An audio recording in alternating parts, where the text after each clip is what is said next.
All right, so welcome back to the new Monday morning edition of ENGR 315-A. So, in this new and improved edition of the class, speaking of the last this is a few weeks anyhow, it's called. We just finished up talking about, not talking about, but at least introducing this concept of shear stress as a distribution on last Wednesday.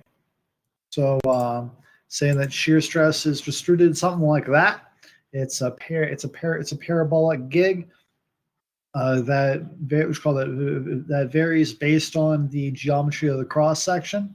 Went through the derivation for a rectangular cross section, what that might look like. So just thinking of common shapes, we'll go through a I-beam today. But before I get too far, are there any questions that people had on shear stress stuff and that? All right. Sounds gives a sense then. So let's get this show on the road. So the difference between an I-beam and a purely rectangular cross-section is, well, obviously an I-beam is shaped like an eye. So see what we can do with this. The trick with an I-beam is less so its different shape, more so that it's all a collection of rectangles, and we just have to figure out how to put them all together. All right, so there's your I-beam, right?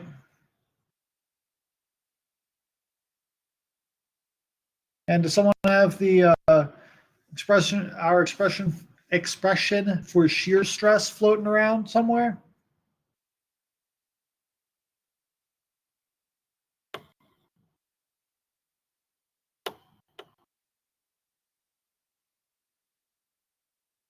Anyone? Yeah. All right, so it's shear force times the first moment of area.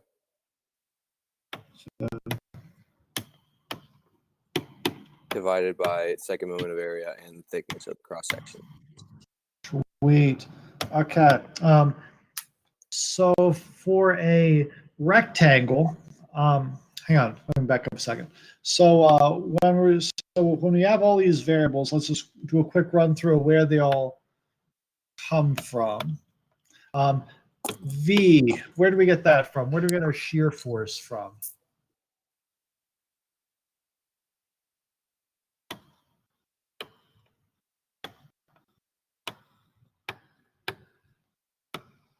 You solve for it by like taking sections of the beam.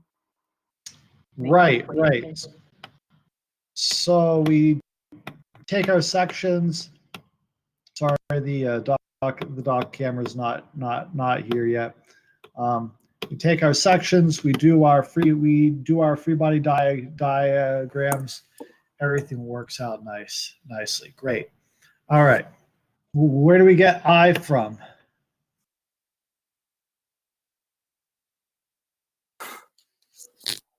The shape.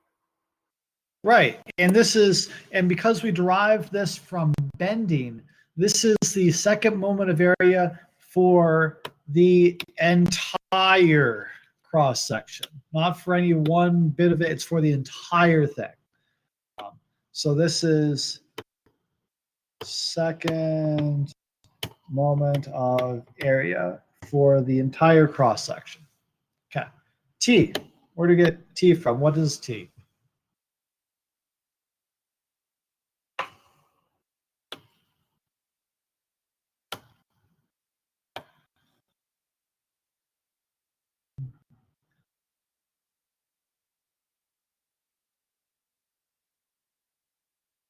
I say I have a really I have a really comfy chair. I can sit here all morning.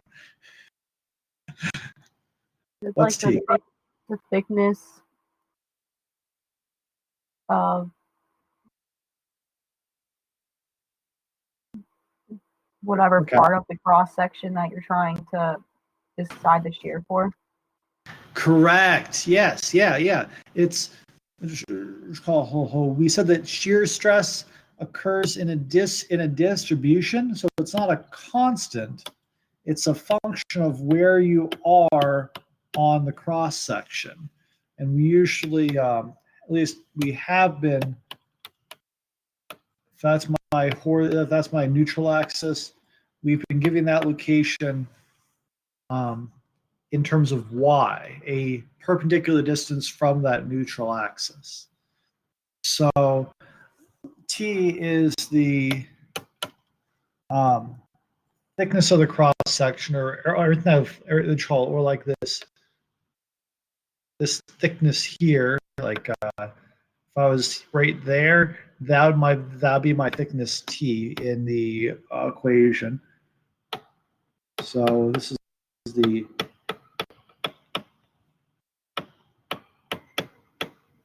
thickness of cross section at your coordinate y. Okay. And Q, what's Q?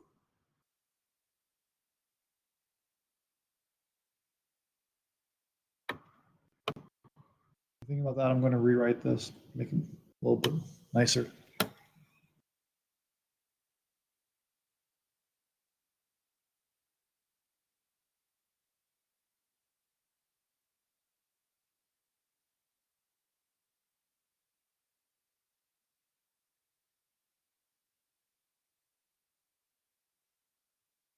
First moment of area. First moment of area. There we go. Awesome. So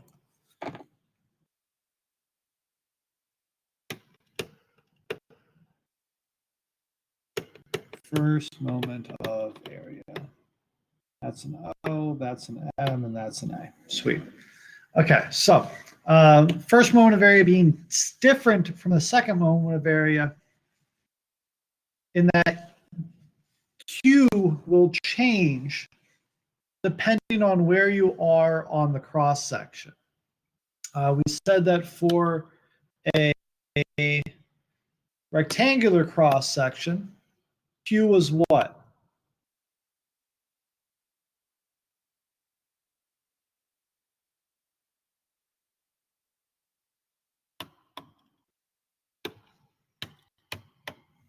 What was Q?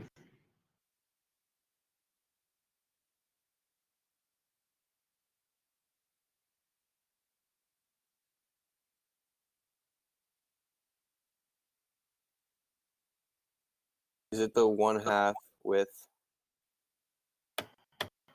minus t squared minus y squared? Yeah. Sweet. That sounds like a good deal to me. T was here was the half height. Yeah. Yeah. Cool. Okay. And then W was the width or the thickness. Yes. Is that true? Great. Sweet. So that was Q for a rectangle. Again, please be careful with your variables. Look at what they mean, not necessarily what letters they are. So I know I'm being a little inconsistent in my notation in here based on how I-beams are. So please note T is the half height of the section. W is the width or the thickness. Y is your vertical coordinate. So please be careful with your with your variables. All right. Just as a quick review, we derived this statement for Q by saying, okay, the first moment of area is when I say, well, I'm trying to find the shear stress at some point. We'll say it's some point here. All right, right at the bottom of that yellow region that I just drew. That is some distance y from the neutral axis. So if we think back to last week when I was trying to find that, I made a stress cube. That was everything above that line. Yes, Nick? What's that say right there? The 1/2, is that like an H? It's right where the R is for the T squared. Right here? No, that's W. That's Okay. width, right? Okay, yep. And what's below that? It says 1/2. Height. T is 1/2. It's called in this expression. T is 1/2 the height. It matches with this diagram over here. Okay. I just want to make sure I'm writing it down. I couldn't read the writing right there, so. Sorry about that. No problem. Yeah, I abbreviated. Okay. So last time when we derived all of this, we did this by making a stress cube at the top of our beam. And what this first moment of area thing is saying is that in order to find the first moment of area, you need to find the distance from the neutral axis to the centroid of that. So it was y bar. And multiply that by the area of that stress cube. So by doing all that, we come up with this expression Q equals half W times the quantity T squared minus Y squared. Cool. And we could do this for any rectangle in any orientation. So if we know how to do it for a rectangle, well, an I-beam is not a rectangle. An I-beam is 3 rectangles, right? So if I want to find the first, so if I wanted to find the first moment of area for an I-beam, I cannot just slap in 1/2 width times T minus Y, T squared minus Y squared. It wouldn't make sense because it's not a rectangle, it's 3. So I'm going to have to be a little bit more nuanced in this. In a way, it's going to be similar to when we found the second moment of area for an I-beam, because for that one, how do we do that? How do we find a second moment of area for an I-beam? How do we do that? You find it for each of the rectangles and add it? Right. So I could find the second moment of area for this guy up here. Could find the second moment of area for this guy in here. I can find the second moment of area for this guy down here. Oh, sweet. They combine colors. That's pretty awesome. And then once I have all 3 of those around their own centroidal axes, I can use the parallel axis theorem to combine their second moments of area together. Great. So we have to find the first moment of area in kind of a similar way. The only trick is that we're not finding the first moment of area for all 3 of them simultaneously, because Q is going to change with respect to Y, right? That's same as in down here. The value of Q changed the value of Q changed based on what the value of Y was, or rather where we wanted to find shear stress. So when we come up here, we're going to have to consider one or maybe two of these sections at a time, not all of them at once. So that's something that we're going to have to keep in mind as we go along. Oops. All right, so let's get some space here.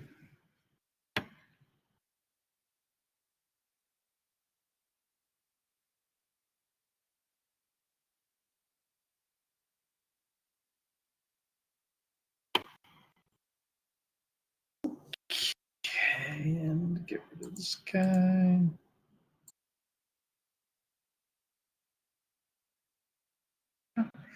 Cool. And let's get rid of this thing. All right. So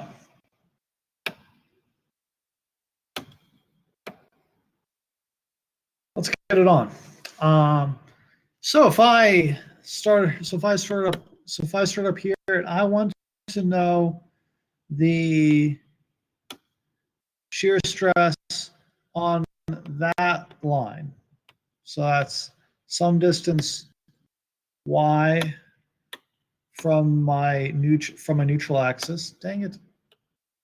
Some distance y from my neutral axis. I can find the second moment of area for my section.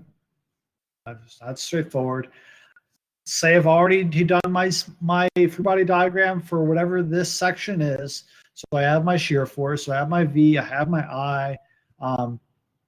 We said before, you use whatever the thickness is at Y. So right here, my thickness is whatever the length of that line is.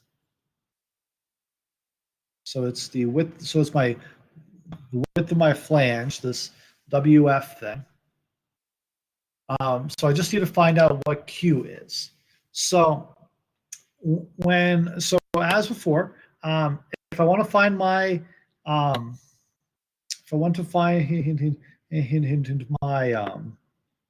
shear stress at Y, I'm considering all of the area above Y to be in my stress cube. So I need to find the first moment of area for that region there. Okay. So how do I do it? Walk me through it.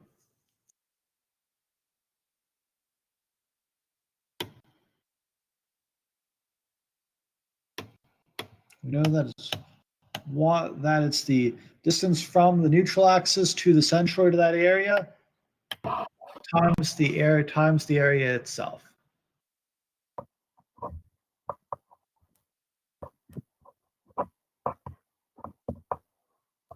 But Marius, why do you do a Y bar? Because it's the distance from the neutral axis to the centroid of that shaded area. So it's not Y, because Y is the distance from the neutral axis to the bottom of the shaded area. Yeah. It's called Y bar is something a little bit different. So I call it Y bar instead of Y. Does that make sense? Yeah, I guess. Yeah. So is it Y times EF times WF? Okay, so you say Y times TF WF. Okay, so let's see. TFWF's your area. Yeah. Wait, is that all? Okay. Is that all equal to Q? That's what Annabelle is proposing. Yes. But let's walk through it and see if we're getting somewhere close, or if we got it right. So let's look at this shaded area here. Where am I finding the shear for stress at?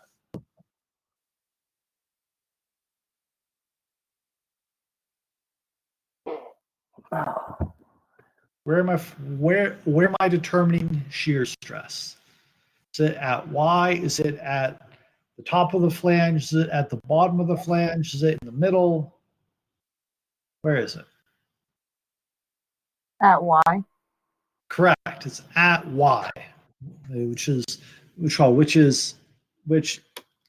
some distance above the neutral axis, but it's some distance Y above the neutral axis. That's that measurement there. So it's not at the top of the flange, it's not at the bottom of the flange. It's just somewhere in the middle of that flange. Or sorry, yeah, that web. Sorry. Web? No, flange. Somewhere in the middle of that flange. Okay.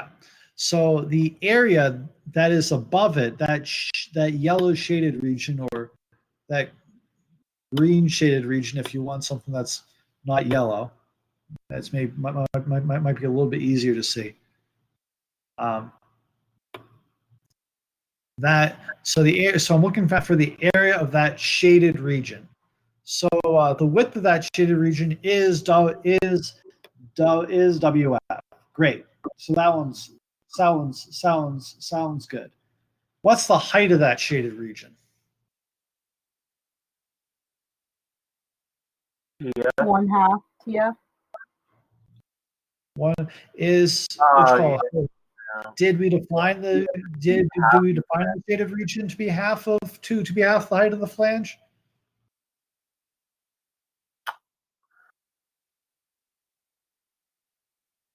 Wait, what?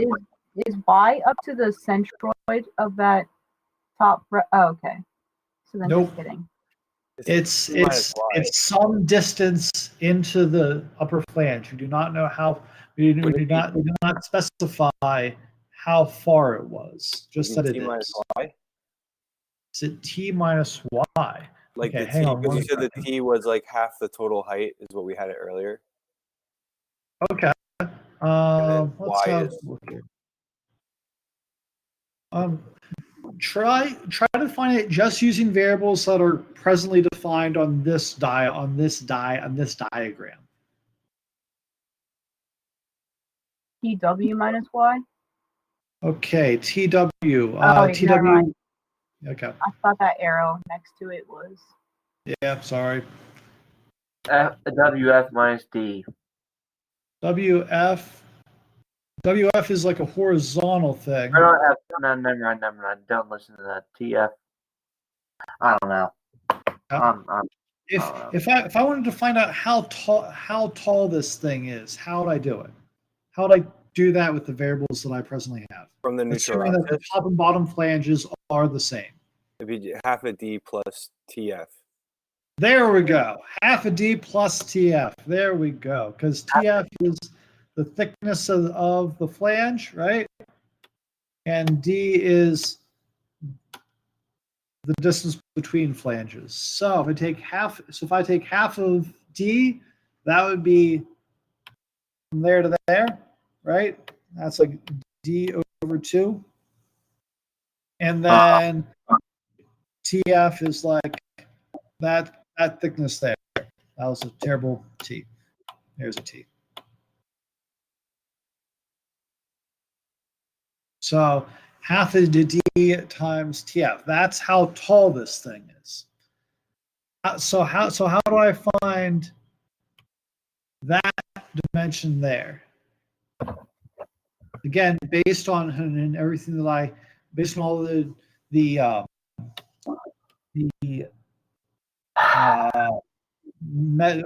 based on all the variables that I presently have defined. Half a D plus TF minus Y. You got it. You got it. So I take my full height. That's the total height of the flange, right? Sorry, the total height. Oh, sorry, blah blah blah. That's the height from the neutral axis to the absolute top of the I-beam. Yeah. And then I say I want to subtract out anything that's not that shaded region. So I subtract Y from it. So that is the height of that shaded region. Then to get area, I have to multiply by width. I know that the width of the flange is WF. There's my A.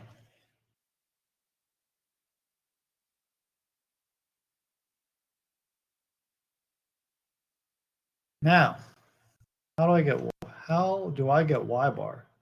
And Y bar, I've tried to write a little bit nicer over here, which is the distance from the neutral axis to the centroid of that shaded area. How do I get Y bar?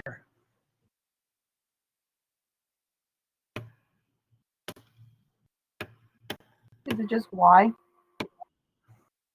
plus? No, because Y is to the bottom of the shaded area.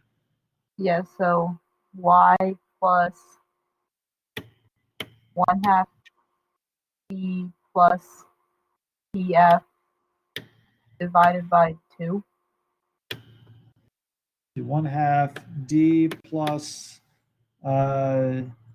what? I'm sorry. What did you say again? Plus tf.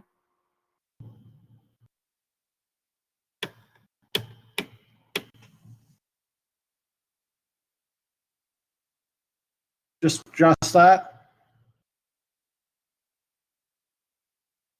Wouldn't it be y plus half of that big thing we just did in the area? Half of this guy? Yeah. Okay, sweet. So this is this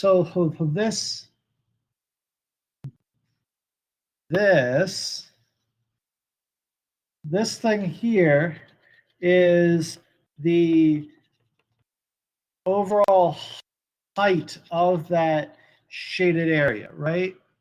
So you're absolutely correct. If I want to go halfway into that shaded area, I'd want half of this, half of the thing I just colored over in magenta, plus y. You're absolutely correct, because y is is distance to the bottom of that shaded area, and then I said all that is the height of the shaded area, so I just want half of that. You're absolutely correct.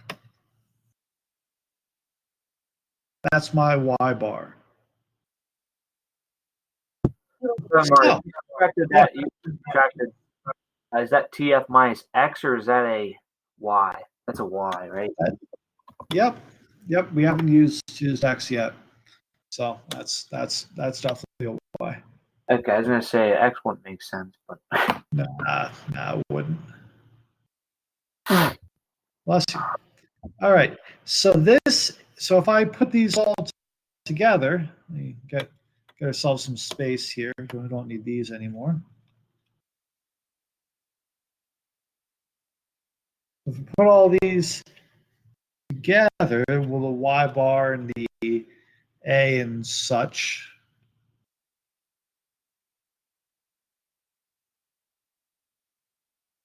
All right. Then I can say that that's the Q for my upper flange. Actually, let me make sure that I write this legibly, else it's just going to be a pain in the friggin' butt.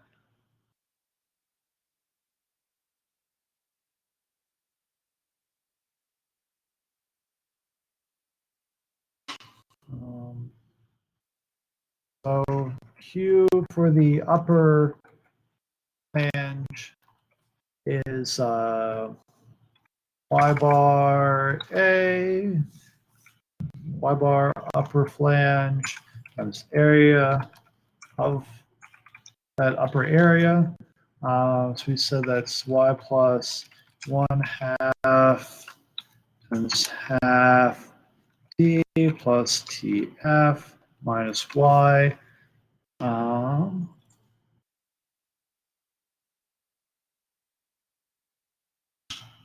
And that multiplied by the area, just 1/2 V plus TF minus Y WF. Great. So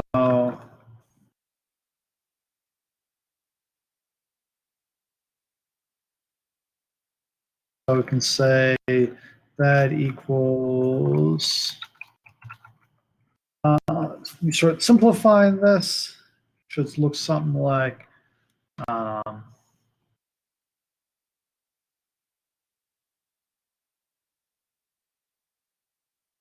1/2 y plus 1/4 d plus half f 1/2 d plus t f minus y wf, and we can multiply that puppy out if and we so desire, and get a what you call it, and get an expression for it. All right, we're on the same page with that.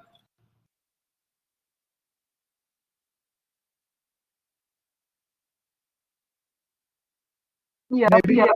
Okay. Cool. All right. Well, that's just for the upper flange. We haven't gotten into the middle of this thing yet. So if we go ahead, we say, all right.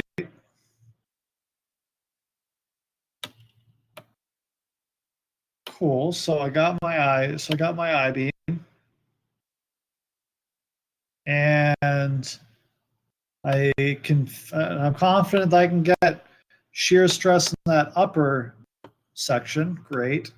But now I want to find the shear stress. Draw my neutral axis here.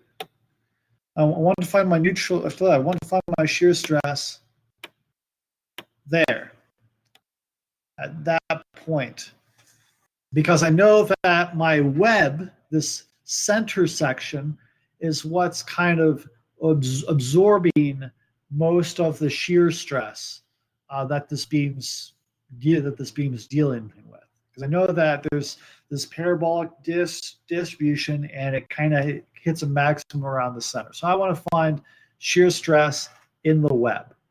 All right. So if we go back to our equation,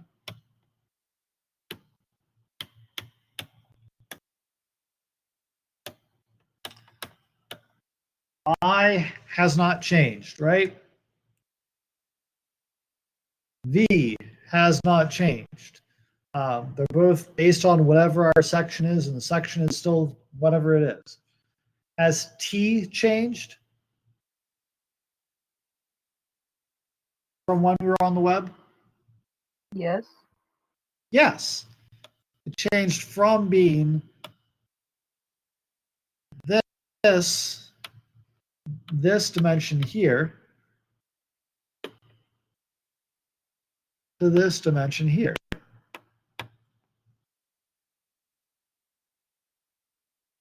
Because we're now on a different thickness part of the beam. We're no longer on this wider flange thing. So we're on this very thin web thing. So T has changed. T is now that. Q is also going to change, because what we just computed for the area above the point where we're taking above the point where we're finding a moment. Sorry, not where we're finding a moment. The area above the point where we're finding shear stress is no longer just this upper rectangle. I mean, the expression that we just made up fits this upper rectangle perfectly, right? Because we said that the area is the width of that flange times whatever the height above our y is, right? But now we have to also include this area here, which called the area on the web above the point that we're finding our shear stress at. Okay, So we need to modify our expression to include that as well. We all on board? Are there any questions at this point?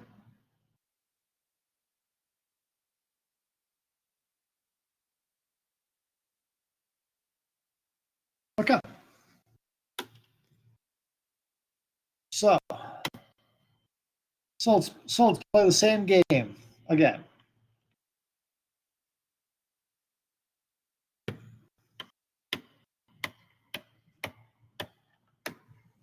Q is defined as y bar times A.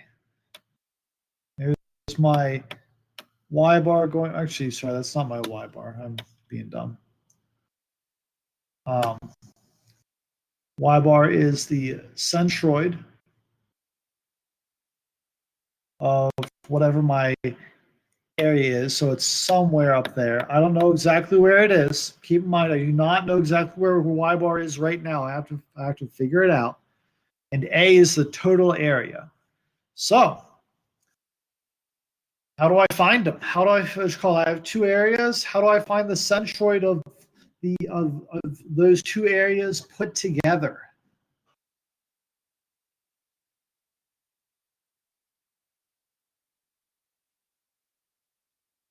Keep in mind that we have some variables here. Areas the same centroid. Say again? Would you add them or something like that? So I can add the two areas together to get A. Absolutely. You have to do a weighted average. In order to find y bar, darn right I do. So let me just draw my other variables on here so I don't have to look back up. Weighted average. Holy smokes. Yeah, remember your statics? No. Well, that's gonna be problematic for you. I don't even remember doing weighted averages in static. You definitely did, because this is how you found out. Sorry, this was called. This is how you found centroids. All right. So, where do we want to start? Let's start with area. So, how do I find the total area that I have that is above y, or the point that I'm trying to find my shear stress at? How do I find the total area above that point? The part you highlighted in yellow from the Okay. Which is 1/2 d plus tf minus y, all multiplied by wf. well, except sorry, I thought you were talking about a different thing that I highlighted in yellow. Let me find a unique color. So are you talking about this thing? Yeah. Okay, so that was when I had part of that flange cut off, right? At present, because I'm finding shear stress on the web, do I need part of the flanges area or the entire thing? So you can just do tf times wf. Darn right. I just want the entire area of that flange because I know that because I'm down on the web, I'm going to include all of the flange. So that's my flange area, or my phalange area.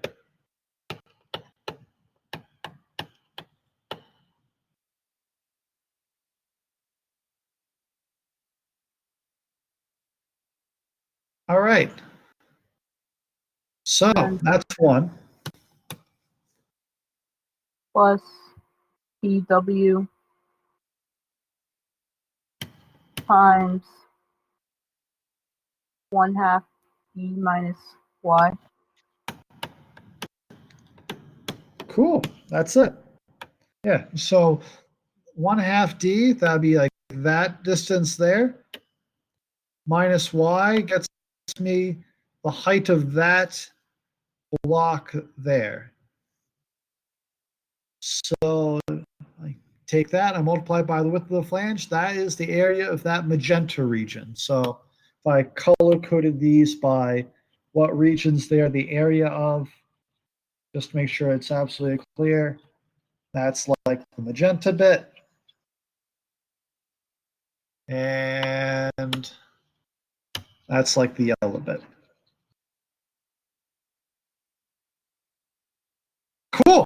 All right. So that's my area. So that's my area. Any questions on that? If you were labeling that brother Marius, the pink area, that would be it wouldn't be a flange area, but what would you label that as? The center section of the I-beam is called the web. The web.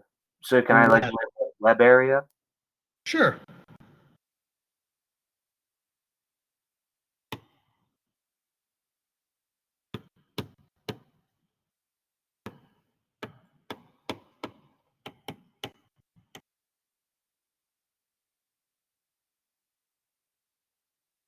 It also gives you a head start if you want to be like Spider-Man or something. You get your web area figured out. All right. So that's my area. Now I need to find the centroid of that area. So someone said a weighted average before. How do I do a weighted average?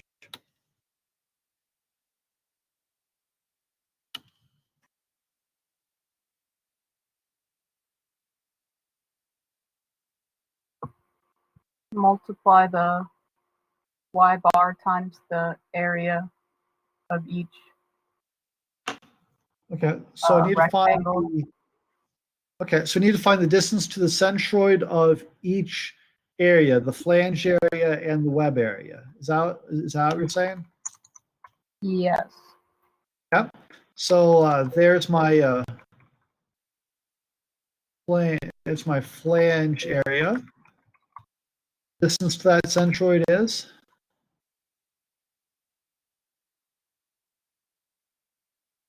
1/2 d plus 1/2 tf. okay, so half of d gets me to the bottom of the flange. Half of tf gets me to the middle of the flange, which I know by definition is the centroid of the flange because the flange is a rectangle. Cool. All right. So how about on the web? I got my area of the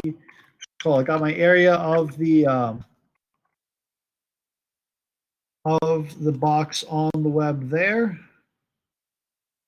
Then the distance from the neutral axis to the centroid of that box, of that pink or magenta box, is 1/2 d minus y all divided by 2.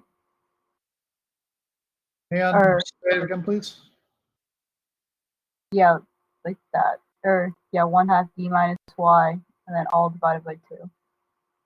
Okay, so 1/2 d minus y gets me the height of that box. Gets me the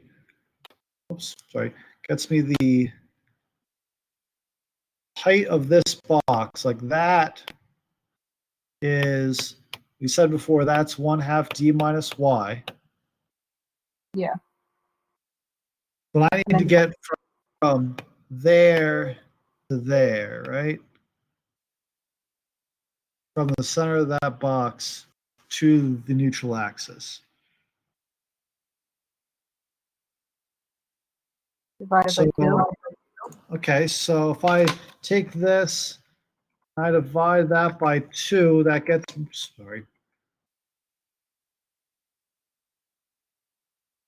take that and I divide it by 2. Oh, cripes. Come on, do what I want, not what I say.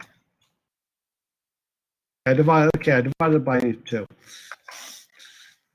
That gets me like that. That gets me like wow. That gets me like that distance there, right?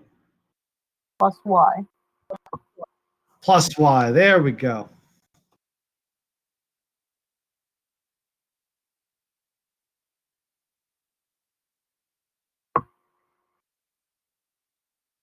All right. So that's the numerator. So I got should everyone kind of follow that those last couple steps? I mean, kinda. Okay. How not? I don't know. I just forget doing the weighted average. That's the only thing. Like I remember hearing it. Like I remember hearing about it, but Yeah. I don't know, for some reason I just don't remember actually like doing it. Okay. Well, let's just look at it quick. So I'm gonna bring this puppy down. That is the expression for here.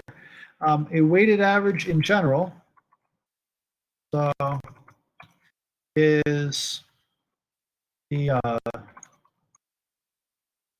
summation of areas times the y distance to their centroids divided by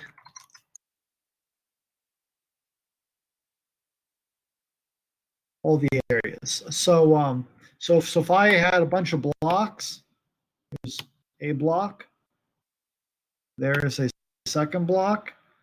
I wanted to find the centroid of the areas of these two blocks. I take the area of this first block times the y distance to its centroid and add that to the area of the second block times the y distance to its centroid, and then I divide by the total area. That's what that's what that's saying. Does that jog your memory at all, Nick? Yeah, that does. It just seems like it's a lot more complicated in what we wrote down on there than what you just explained. Because now we can't just say the area is A. We have to base it off of what dimensions we have. We have to start. We have to throw down some geometry. It gets a little bit more specific with what we just did. So all that gives us y bar for this magenta region here,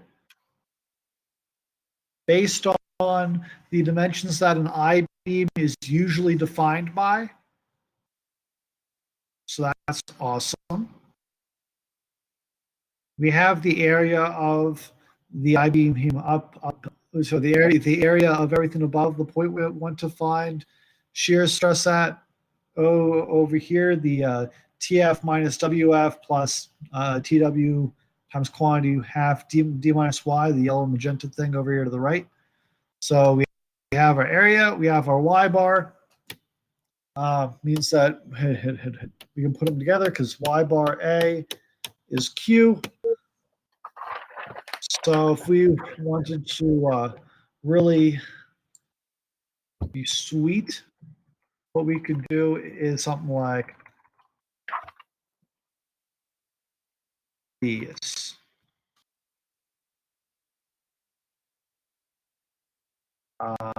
V Q over IT or V over IT being T web times all of that. Need a little bit larger for area here.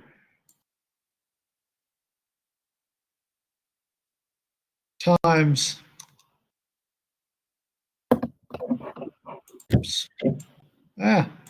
times my area, which is that. This is a really honking big equation. Game on. Go us. I don't even know if I can put it all into the same screen. Oh, yep, I can. Sweet. I need some parentheses here.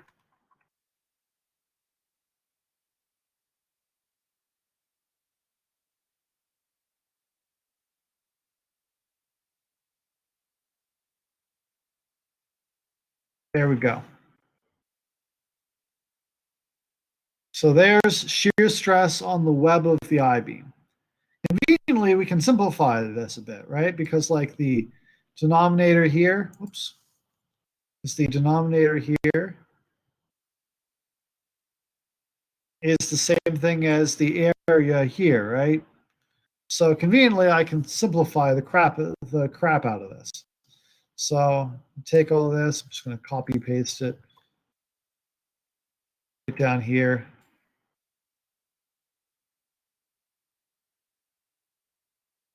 Get rid of this. It cancels with the denominator of this.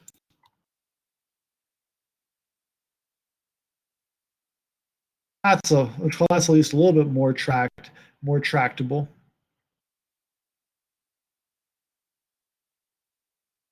And then I can probably combine some like terms in this guy, so I can solve that. So I can simplify that down, start to collect like terms, and do all my usual algebra games there. All right.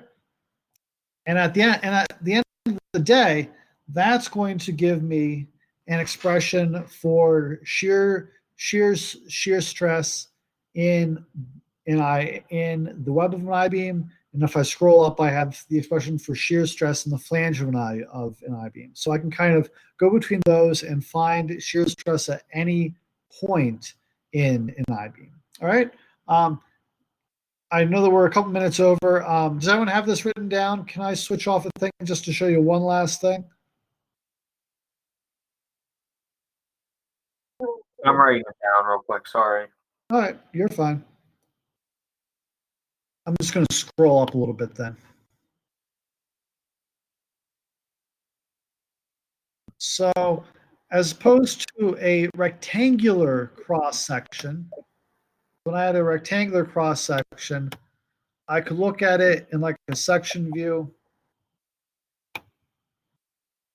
and the shear stress distribution went like that. It was a straight up parabola from top to bottom.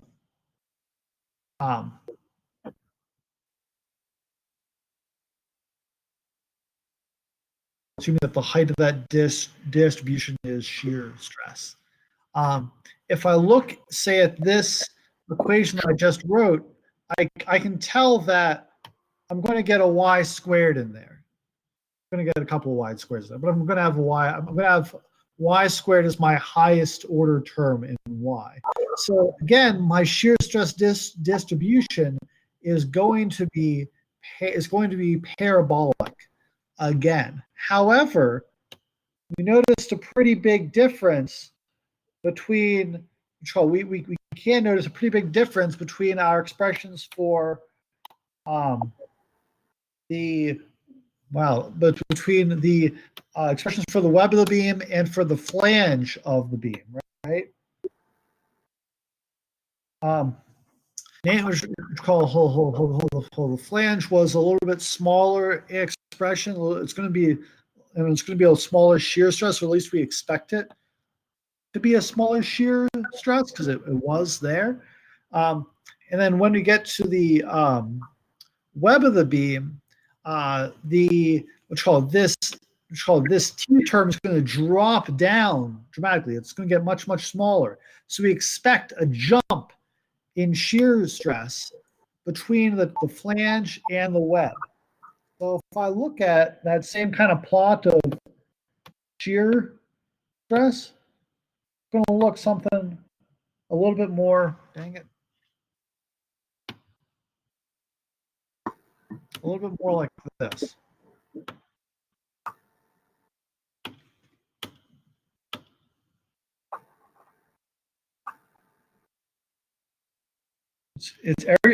Everything's going to be parabolic, but everything's going to change around where you transition from the flange to the web. I have a better picture of it in a second. I'm just waiting for everyone to write that equation down. Everyone got it?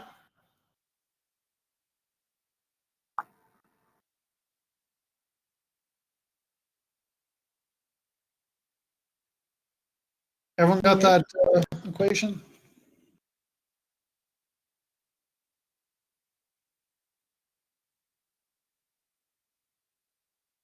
Silence gives us that. All right, so I'm going to move that. Great. So here's what I'm kind of trying to say by that four drawing that I just made.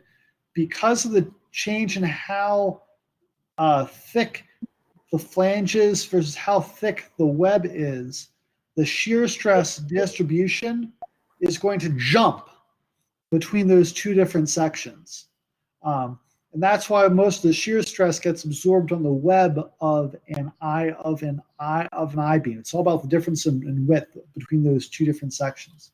And we've kind of modeled that in our equations.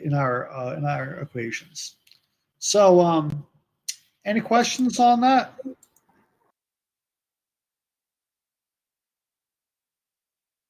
All right. Again, please, if you do have any questions, please feel free to let me know. Feel free to get in touch with me sooner than later. We'll set something out, figure it out. I'll have the rest of your homework back to you this week by Wednesday. By Wednesday is my aim, and then. I'll have new thing of homework up for you today, and the hope is to have a test by, my original thought was next Wednesday. Okay, so the 8th of April. Brother Marius. Yeah. We have a differential equations exam on that day. Is there a possibility we could do it like Friday? Friday the 10th or this Friday? Friday the 10th, not this Friday. Friday the 10th. That's Good Friday, right? We're on break, Cade. Yeah. Oh, we're on break. Oh, crap. Thursday, Friday, Monday. Yeah. So, do you want it on the 6th or the 15th? It's up to the classmates. I don't want to be the only one deciding this. Yeah, I'm leaning towards the 6th because the 15th will get you further away from all the stuff that we have done. This test would not, I repeat, would not include what, how do I was going to say? It would not include anything after today. Okay. We can do it on the 8th if they all want to. I mean, it's not a big deal. It's just, whatever they want Can to. you think about this? Because I have to go to another class. Like, I'm already late, so I don't want to rush anything. All right.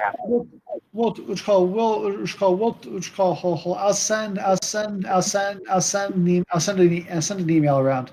I thought this might be a little bit more straightforward. Sorry. All right. Thank you. Talk to y'all later. Thank you. Bye. Brother Marius. Yeah, no. So to submit